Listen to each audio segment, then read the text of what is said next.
Hello students, good morning. आज मैं आपको षष्ठ पाठ कृष्ण गोपाल नंदे के बारे में पढ़ा रही हूँ। आप जानते हैं कृष्ण के बारे में, आप जानते ही हैं। अब आप उसकी देखिए व्याख्या सुनिए।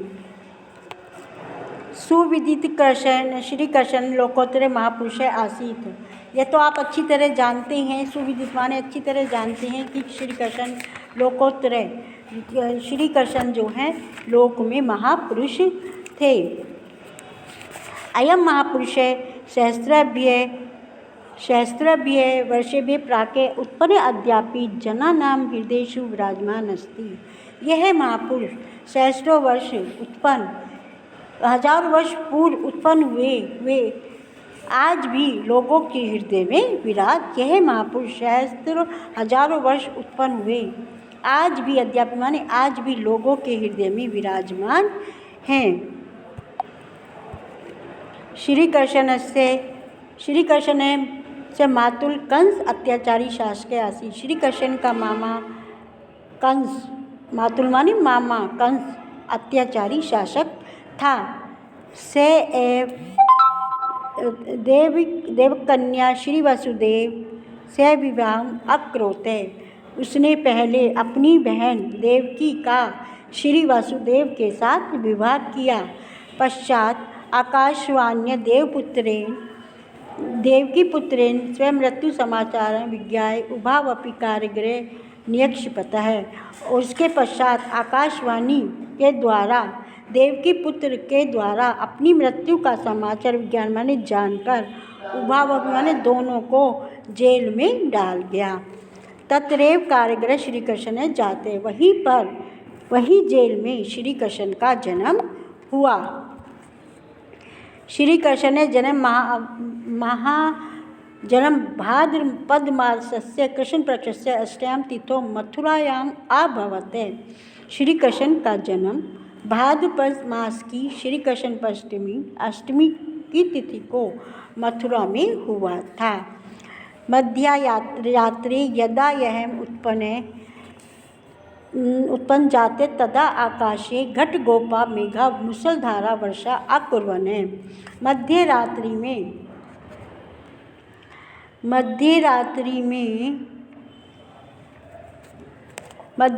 जब ये उत्पन्न हुए तब आकाश में घिरे घने मेघ मूसलधार वर्षा कर रहे थे।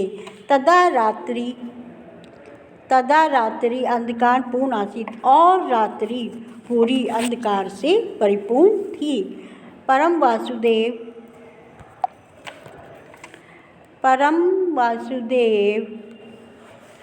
वासुदेव पुत्रस्य रक्षार्थ सद्यो जातं तम आदाय उतार तरंगा यमुनाम उत्तरेण गोकुले नंदगृहं प्राप्यते।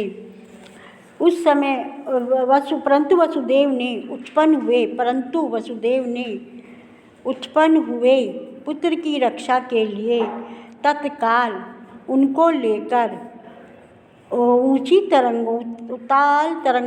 तरंगों वाली यमुना को पार करके गोकुल में नंद जी के घर पर पहुंचा दिया। तत्र बाल्यादेव श्री कृष्ण जनानां हृदय वल्लभ अभवत्। वहाँ बचपन से ही श्री कृष्ण लोगों के हृदय में से प्यारे हो गए।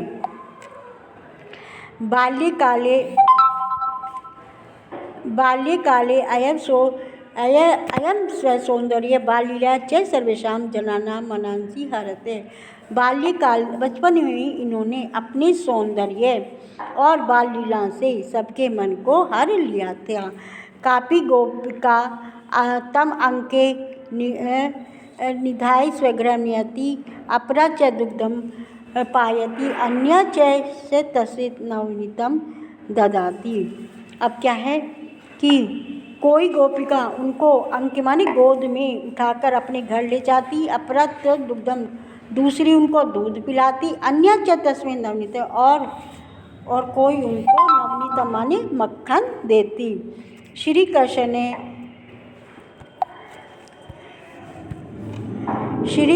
ने प्रेम दत्वा पिबती खादत, प्रेम से दिए गए दूध को पीते हैं। नवनीतम च खादती, और नवनीतम च खादती माने मक्खन खाते हैं। अवसर प्राप्य से मित्रेन, और अवसर प्राप्त करके मित्रों के और गोपिकाओं के साथ किसी घर में प्रवेश करके दधि खादती, दही को खाते हैं, मित्रों को देते हैं। अवसर, और बचे हुए दही को भूमोपात्यति माने भूमि पर गिरा देते हैं। और यदा कदा दधि भांडम च त्रोट्यति, और कभी कभी वे दही से भरे हुए बर्तनों को फोड़ देते थे, भूमि पर, और कभी कभी दही का बर्तन भी तोड़ डालते थे। एतत् सर्वा कुर्वता एतत् सर्वे कुर्वमपि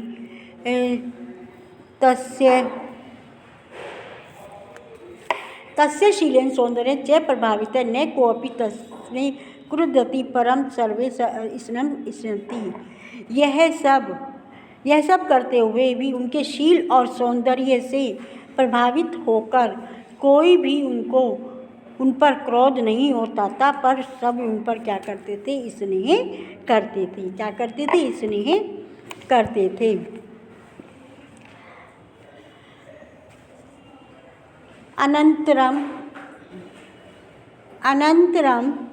अनन्तरं श्रीकृष्ण गोपाले से वनं गत्वा गा चार्यति, तत्र च वेणुं वादयति। अनेन सर्वा गावः गोपालस्य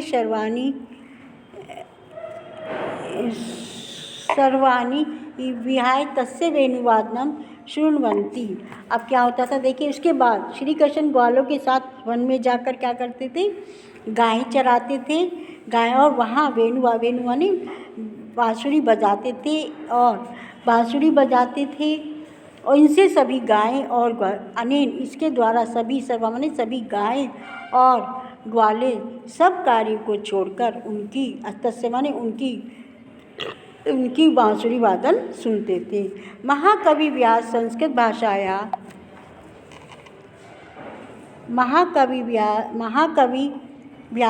भाषायां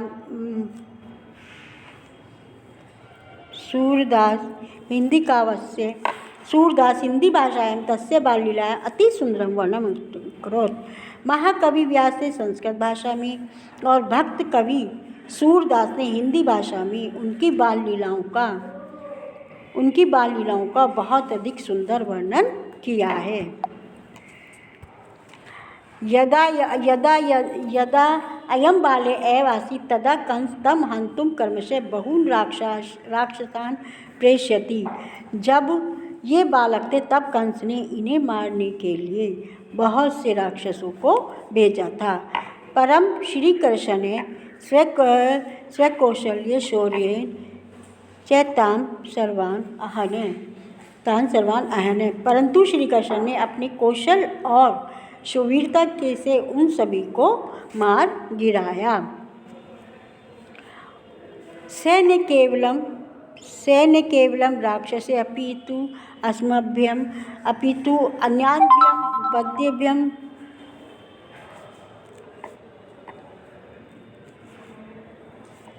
विपत्तिभ्यम गोकुलवासिनो जनान अरक्षते।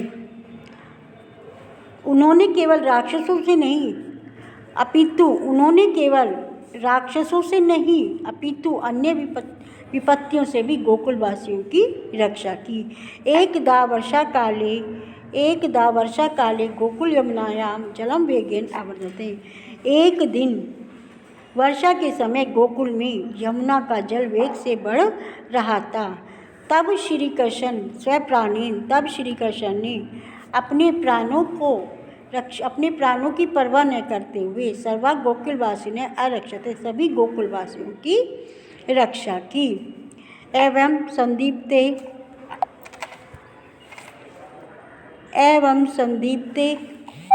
वह्यो अयम सर्वान् पशूनां गोपालान च तत् अतार्यते। और इसी प्रकार आग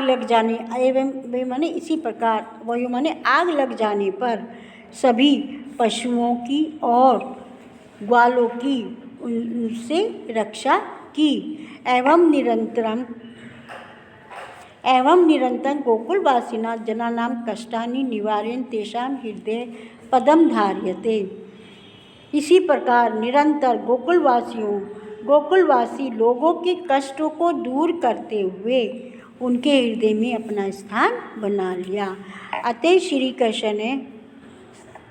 श्री कृष्ण बाल्यकाले स्वमोत्तमो गुणों परोपकार भावनाएं च लोकप्रिय अभवत है। अतः श्री कृष्ण बचपन से ही अपने उत्तम गुणों और परोपकार की भावना से लोकप्रिय हो गए थे। हाँ बच्चों, अब आपको मैंने समझाया, आपको समझ में आ गया होगा। जो समझ में नहीं आया आप पूछ सकते हैं, और इसको ये बहुत आपका इम्पॉर्टेंट है, आपके इस आने वाले एग्ज़ाम में इसी में से पूछा जाएगा। सो आप बहुत अच्छी तरह से इसकी स्टडी करें और बाद में मैं इसको आपको क्वेश्चन आंसर भेज दूँगी। सो आप ध्यान से इसको पढ़ना और समझना। धन्यवाद।